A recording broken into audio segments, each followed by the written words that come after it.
Olá, olá, todos sejam muito bem-vindos. Hoje é quinta-feira, dia 1º de 2022. Sabe o que começa oficialmente hoje? A nova temporada dos Estados Unidos para as commodities de soja e milho. O trigo começou um pouquinho antes e hoje começa a temporada 22-23 da soja e do milho nos Estados Unidos. Então, o que foi, quem fez. A partir de agora, a gente olha até dia 31 de agosto de 2023. E o dia começa com queda na Bolsa de Chicago, vermelhinha minha tela aqui novamente na Bolsa de Chicago. E as notícias, eu queria dar notícias diferentes para vocês, mas são as mesmas notícias que nós estamos tendo vez ou outra aí.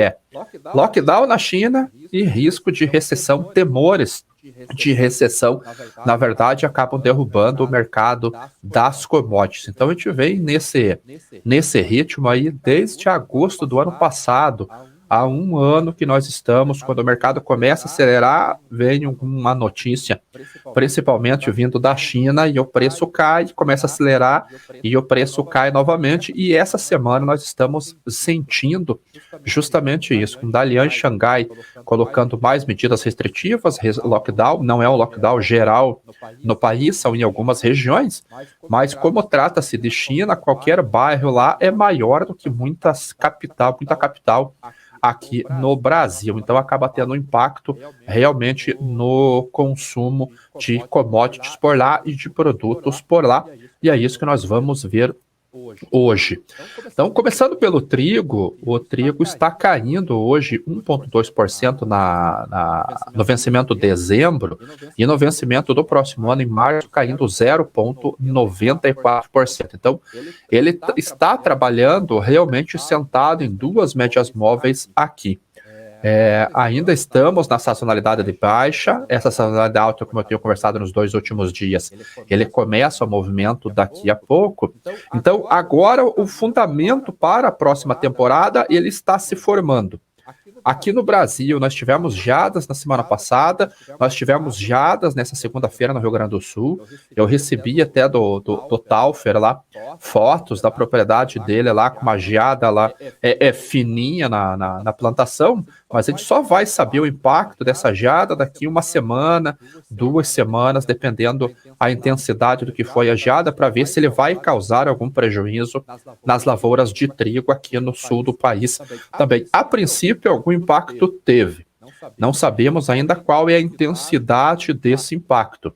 E o trigo Brasil vinha com uma expectativa muito boa de produção, 8,5 milhões de toneladas, era uma produção muito grande. O Brasil, que tradicionalmente produz 7 milhões, 7,5 milhões, a gente teria 8,5 milhões, 9 milhões de toneladas. A gente já começa até a falar em autossuficiência, coisa que eu acho improvável, pelo menos pelos próximos 5 anos, porque teria que dobrar a quantidade de produção de trigo aqui no Brasil para nos tornarmos autossuficientes. Então tem um longo caminho pela frente para nós trilharmos para sermos autossuficientes no trigo. A gente importa basicamente 50% da necessidade, grande parte vem da Argentina, uma parte vem dos Estados Unidos. Então, tem realmente um longo caminho pela frente.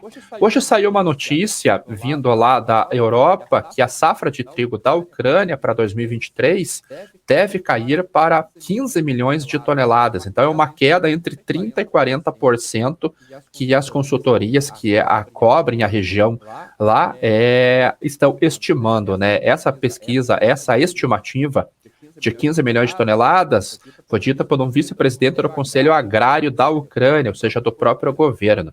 E o problema aqui é um problema de dinheiro, não é tanto o problema de área, de insumos só.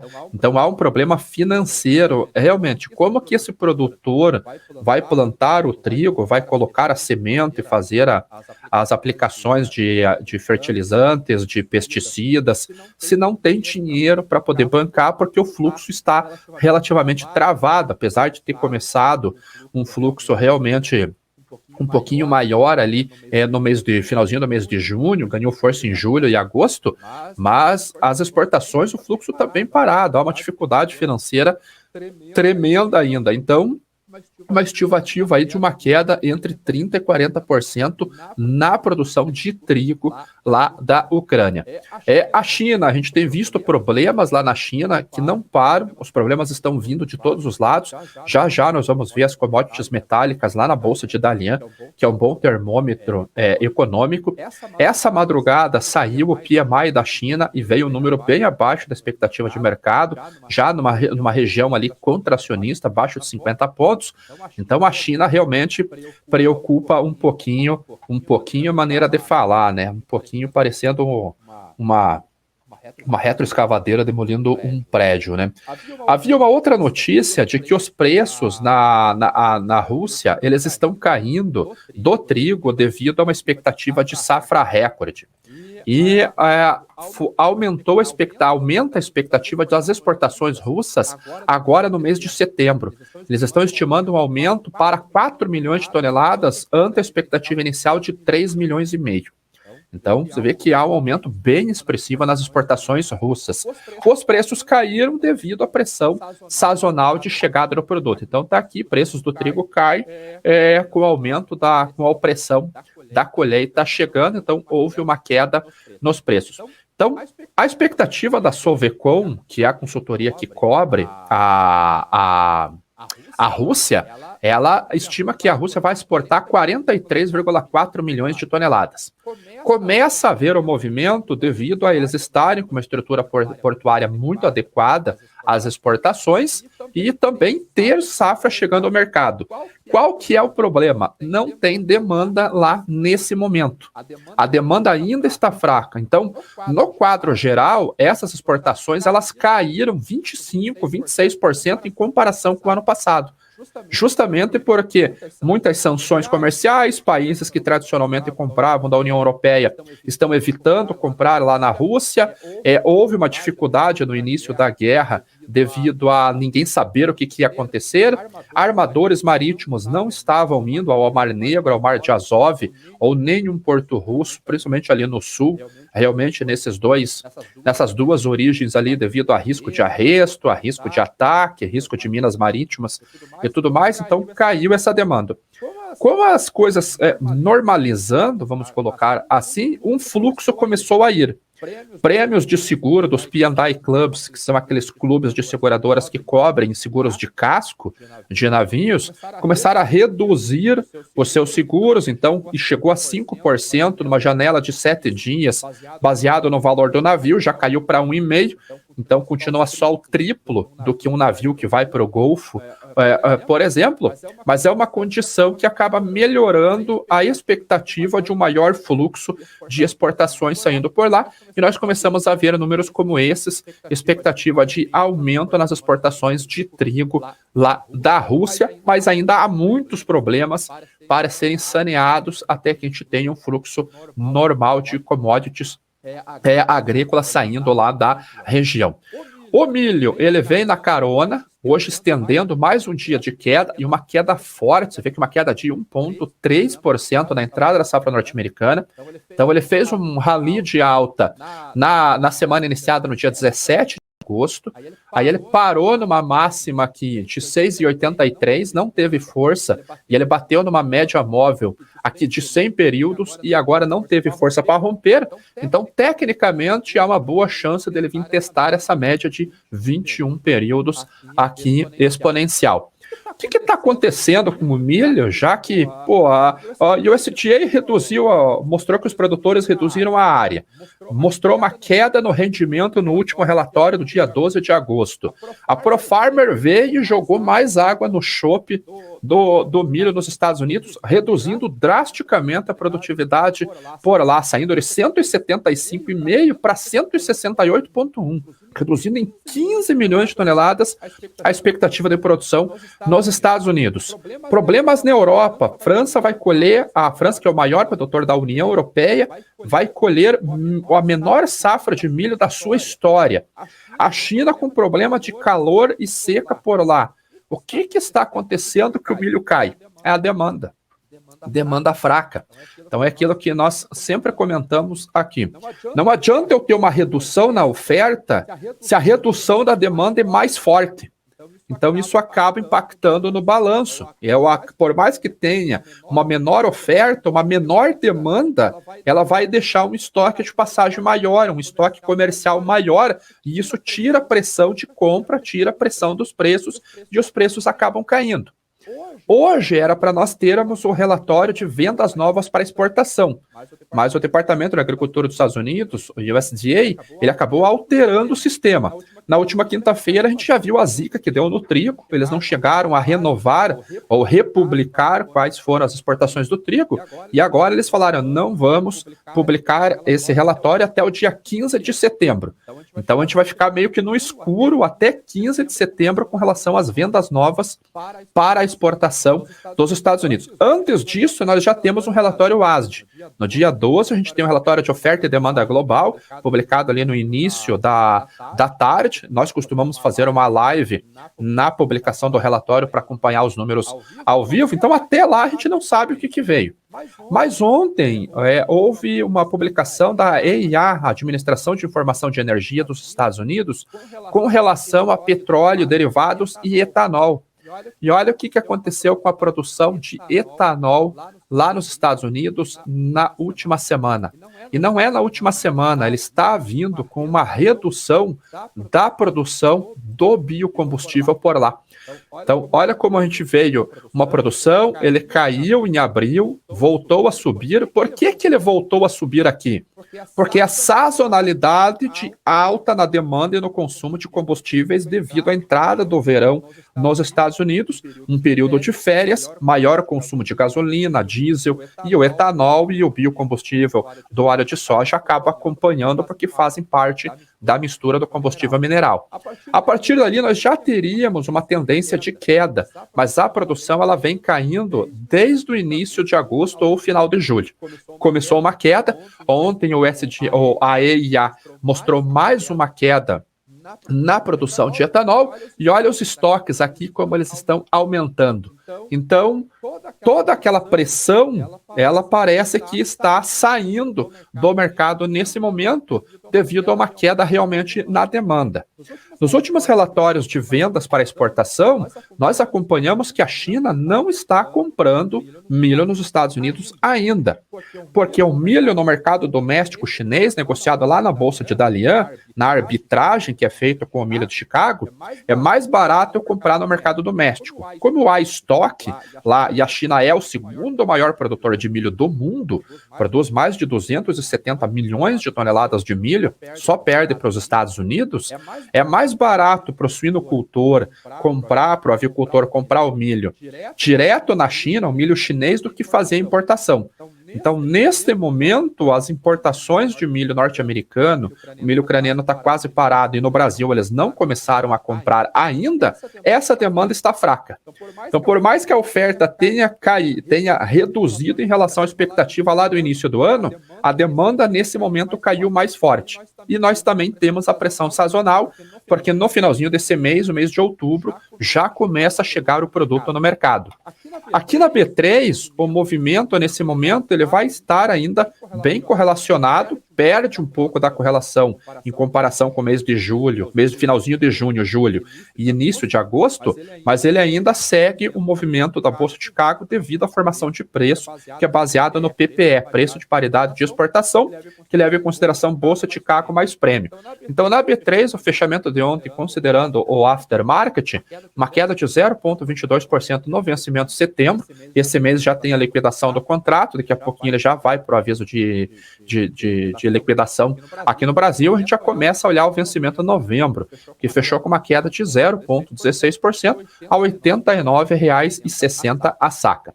Pulando para a soja está indo para mais uma queda semanal, né?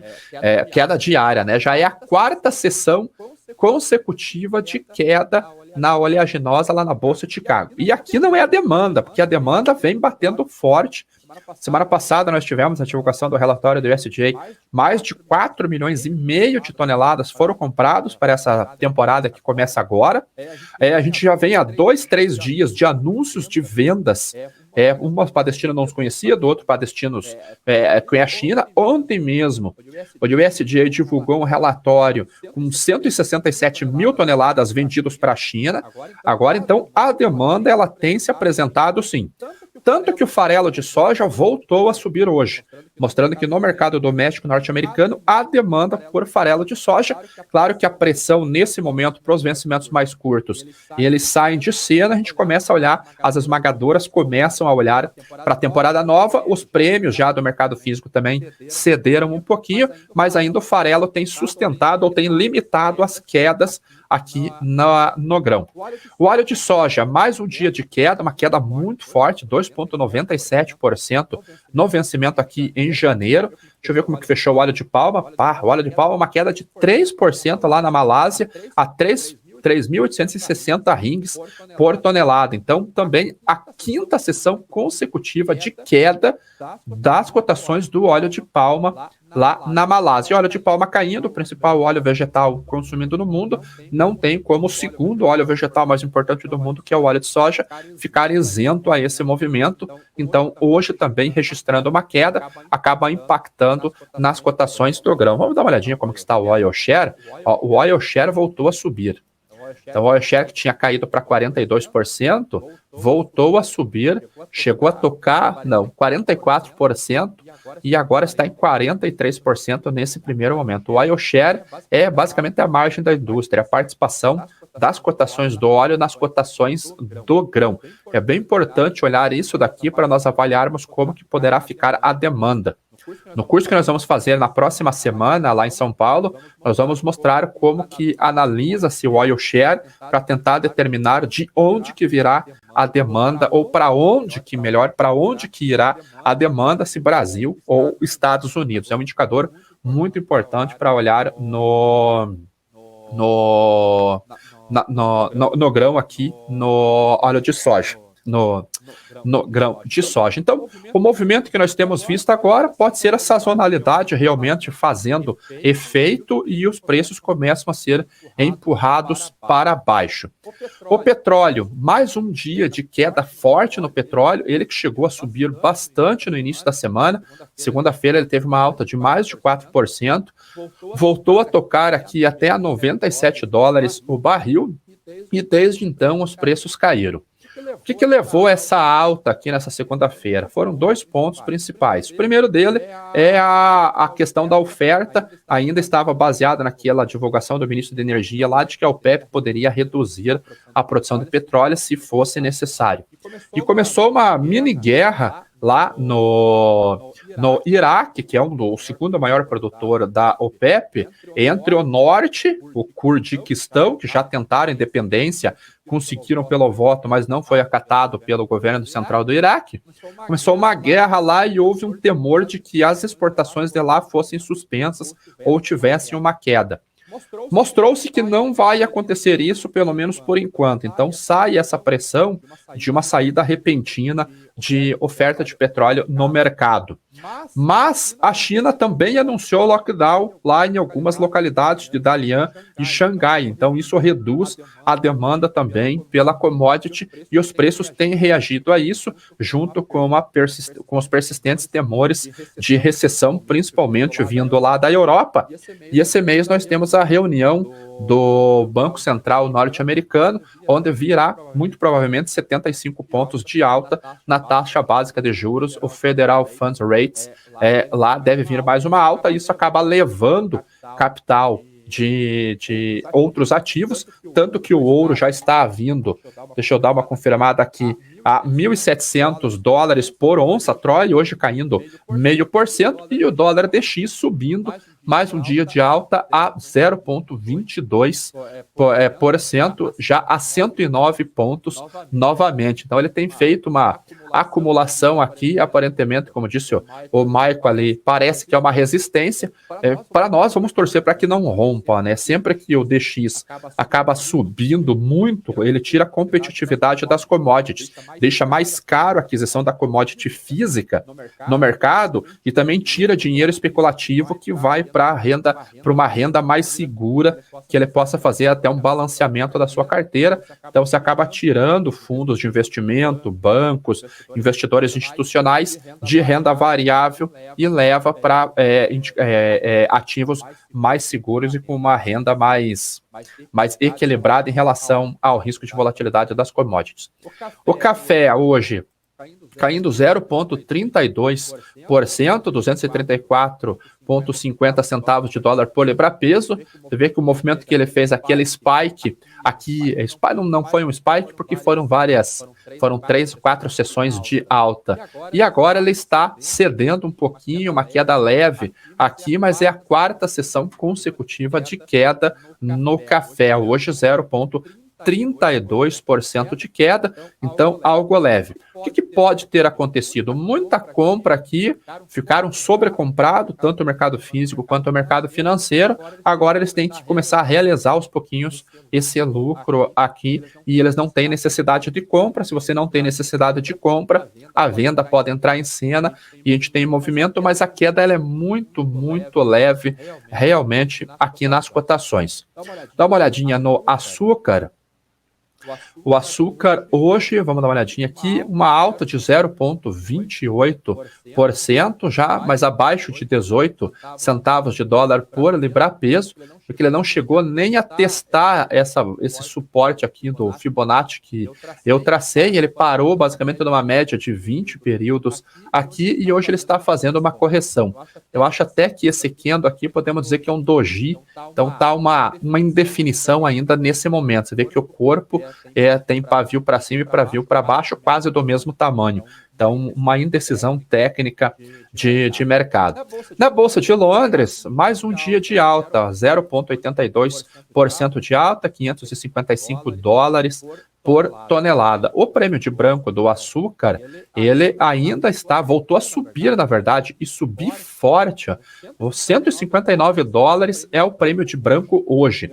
E veio uma notícia lá da Índia, que acabou se tornando o maior produtor de açúcar do mundo, ultrapassando o Brasil nessa temporada, que ela já começa a liberar as tranches ou as licenças de exportação para a próxima temporada.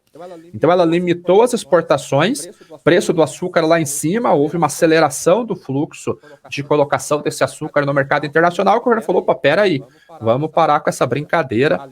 Ali limitou a 11,6 milhões de toneladas, terminando a temporada, ela já começa a dar as cotas para exportação da próxima temporada. Então, 2 tranches ou 2 parcelas já foram concedidas. Então, daqui a pouquinho começa a chegar o açúcar indiano também ao mercado. Aqui no Brasil, a moagem já está um pouquinho acima de 50%, deve estar uns 53%, 54% da moagem aqui. A expectativa é que a gente termine ali com um volume em torno de 525 milhões de toneladas de cana moído, e as exportações nossas aqui vão ser mais fracas em comparação com o ano passado, porque a produção está mais fraca também. Aquela geada que pegou café, pegou milho no ano passado, também pegou açúcar. Então diminuiu o ATR, que é o açúcar total recuperável, a gente tem menos produto para ser colocado no mercado ainda. O que pode fazer uma pressão nos preços do açúcar é a paridade da gasolina. Então, vamos ver como que está na Abicom, porque com a queda do petróleo, muito provavelmente a gente vai estar defasado com relação a esse aumento aqui. O diesel, basicamente even, 0,05 centavos. Agora, a gasolina já pediria uma queda de 30 centavos no preço, uma redução de 9%. Esse é o relatório de ontem não houve esse relatório, porque o petróleo caiu bastante também. Já trazendo o segundo destaque de hoje, que é o preço da soja tem caído lá na Bolsa de Chicago e o preço da saca de soja em reais aqui subiu. É um cenário oposto do que nós vimos no milho, onde nós vimos a Bolsa de Chicago subindo e o preço da saca em reais caindo. Como que funciona isso? O que é isso? A lógica é aquela mesma planilha que eu mostrei para vocês no cenário do milho.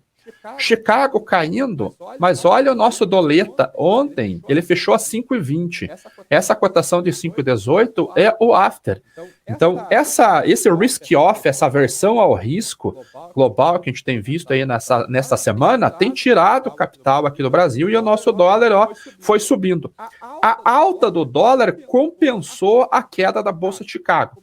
Como nós trabalhamos com 3 referenciais de formação de preço, apesar de uma queda, foi uma queda muito pequena por enquanto, que foi o prêmio de exportação, o derivativo caiu na Bolsa de Chicago, mas o câmbio subiu.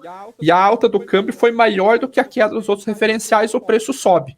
Então, tivemos uma alta em torno de R$1, R$1,50 em algumas praças aqui, principalmente no Rio Grande do Sul, devido à enorme quebra que tivemos lá. Então, os bases regionais em muitas cidades, como Passo Fundo, por exemplo, a saca já volta a estar próximo de R$185 lá na região. Então, um aumento de R$1. Aqui em Cascavel, ela está em R$192,50. Foi o fechamento de ontem no mercado físico. Ela subiu R$1,50 em comparação com o dia anterior. Em Rondonópolis, ela saiu de R$164,50 para R$173. Então, olha o aumento que houve esta semana na saca de soja lá em Rondonópolis. Rondonópolis que tem uma logística excepcional, realmente, porque tem ferrovia vindo para Santos, tem terminal portuário, terminal rodoviário que vai para Miritituba, pode descer aqui também para Paranaguá, então uma valorização muito grande. Em Rio Verde, saiu de 1,67 para 171. Agora pensa naquele produtor que vendeu e está entregando por 167 e vê o preço no dia 171. O que aconteceu? Então, algum referencial pode ter subido. Aqui nós vimos que na formação de preço básica foi a taxa de câmbio, mas o basis regional pode ter subido também. Por isso que nós vamos fazer o curso lá em São Paulo na próxima semana para mostrar como utilizar esses indicadores técnicos para a comercialização. Então, o curso está no descritivo desse vídeo aqui. Deixa eu colocar na tela para vocês. Agronegócio. Ele já vai ser na próxima semana. O curso, ele está aqui, ele vai ser na próxima semana, a gente vai ensinar como usar justamente esse tipo de análise, e eu vou disponibilizar inclusive aquela planilha que vocês gostam aqui para vocês utilizarem na gestão de risco e na definição de estratégia de comercialização para vocês. Para nós fecharmos, vamos dar uma olhadinha que eu prometi para vocês com relação à China. Essa daqui são as cotações do minério de ferro na China. E aqui nós começamos a ter uma ideia de como que está o setor de construção civil, principalmente por lá, e atividade industrial. E olha a queda que teve o minério de ferro desde junho desse ano. Ele fez uma queda muito forte, voltou a subir, e aqui passa a ser uma região de indecisão, porque esse é o momento de mudança de sazonalidade. Na teoria, deveria haver chuvas em agosto, que é um período de mudança de estação. Agosto e setembro é período chuvoso, diminui a atividade industrial. Esse ano a gente não teve chuva, mas as usinas, as indústrias pararam lá de produzir ou reduziram a produção industrial. Agora, passando a primeira semana de setembro, a gente devia ver um retorno das atividades industriais. Será que ela virá? Então, essa é a pergunta que eu faço. E realmente, para nós fecharmos agora, antes de eu mostrar os dados de frete, vamos dar uma curtida, pessoal. 345 pessoas assistindo aqui no meu canal, 83 curtidas. Até parece que está sendo cobrado curtida. Aqui na BMC, aqui, ó, 229 pessoas, 45 curtidas. A gente não está cobrando curtida, não, pessoal. Por favor, ajudem. Aqui, ó, 87 curtidas é pouco. E para fechar, um dado que é o que realmente me preocupa é queda de fretes internacionais. O BDI, o principal indicador de frete, uma queda de 5,11%, abaixo de 1.000 pontos.